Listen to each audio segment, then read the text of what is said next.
चाहेंगे आप अपने लेटर पे? देखिए, मैंने लेटर को बहुत सोच विचार करने के बाद लिखा, क्योंकि पहली बात तो जैसे इनको पता था कि मैंने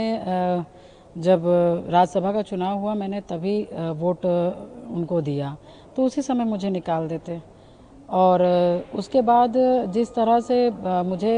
सदन पर जब मैंने सदन में अपनी बात रखी और मैंने योगी जी को और उनके नीतियों पर समर्थन किया और उसके बाद उनको धन्यवाद दिया, और तो कहीं ना कहीं जब मैंने माफिया आतिक अहमद बोला तब उन्होंने मुझे पार्टी से निष्कासित करने का काम किया। तो कहीं ना कहीं इतने अपमानित तरीके से जब मुझे पार्टी से निकालने का, निष्कासित करने का काम किया जाएगा, और क्योंकि एक चीज़ मैं बताना चाहूँगी, जब से मुझे पार्टी से निष्कासित किया गया है तो आप देख रहे होंगे कि जो समाजवादी के लोग हैं और जो खास करके जो प्रयागराज में जो अतीक के लोग हैं, जो अतीक को मानने वाले लोग हैं, जो उन पर भरोसा रखने वाले लोग हैं, कहीं ना कहीं इस निष्कासन के बाद उनको बहुत बड़ा मनोबल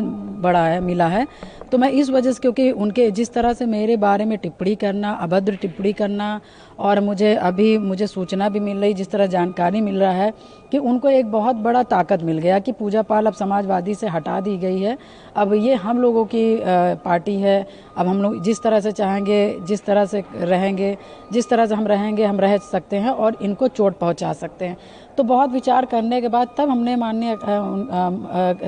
उनको अखिलेश यादव जी को हमने लेटर लिखने का काम किया, क्योंकि मैं बहुत सी चीज़ें सुन रही हूँ इस वजह से, क्योंकि जैसे मैंने सदन में बोला तो वैसे इनके लोग बौखला गए, और बौखलाने के बाद जो इलाहाबाद में अतीक के लोग हैं वो क्या करेंगे वो मैं ही जान सकती हूँ। इसलिए मैंने अखिलेश जी को पत्र लिखा कि मुझे कुछ भी होता है तो उसके जिम्मेदार आप होंगे, क्योंकि जिस तरह से मुझे अपमानित करके निकाला गया है तो कहीं ना कहीं अतीक के लोगों का मनोबल बढ़ा है, कुछ भी कर सकते हैं। आपने बोला कि आपको धमकी भी मिली है, किस तरह के जो धमकी जो आप कह रही हैं? देखिए, जैसे सदन में मैंने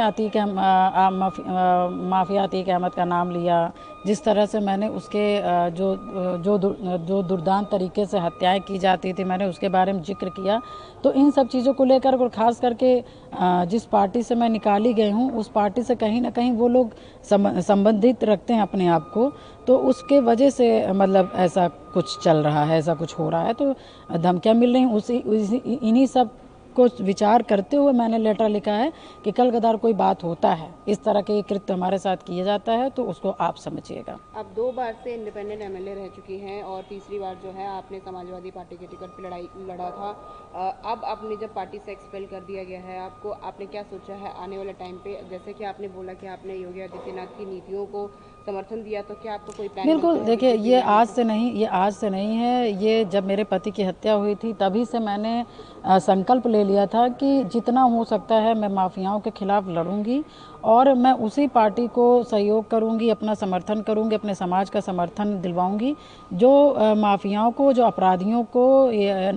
बेअंकुश लगा सके। और शुरू से मेरी नीति यही रही है, और इन सब नीतियों को देखते हुए कहीं ना कहीं मैंने काम भी किया है और आगे भी काम इसी पे करूंगी, और अपनी जनता का और अपने अपने पाल समाज के जो हमारे साथी सहयोगी हैं, हमारे भाई बंधु हैं, पिता तुल्य बुजुर्ग हैं, मैं उन्हीं की सेवा करना चाहूँगी, उन्हीं की सेवा कर रही हूँ, क्योंकि मेरे दुख सुख में, मेरे तकलीफ में, मेरे संघर्षों में मेरा समाज खड़ा रहा है, मेरी जनता खड़ी रही है। तो अभी आगे का तो मैं नहीं बता सकती कि मैं क्या करूँगी, मगर हाँ इतना मेरा तय है कि मैं अपनी जनता का सेवा और फिर अपने पाल समाज की सेवा लगातार करती रहूँगी, क्योंकि उन्होंने मुझे बहुत ताकत दिया है और आगे का जीवन उन्हीं पर समर्पित करूँगी। सवाल, अगर मौका मिले तो बीजेपी क्या आप ज्वाइन करना चाहेंगे, क्योंकि आप ऑलरेडी उनकी नीतियों को जो है समर्थन दे रही हैं? देखिए, क्योंकि हमारी विचारधारा और बीजेपी की वर्तमान में विचारधारा हमारी उनकी मिलती जुलती है, इसलिए मैंने उनके कामों के लिए समर्थन किया कि क्योंकि माफिया को, अपराधी पे वो अंकुश लगाने का काम कर रहे हैं, और उस पीड़ा से मैं गुजरी हूँ,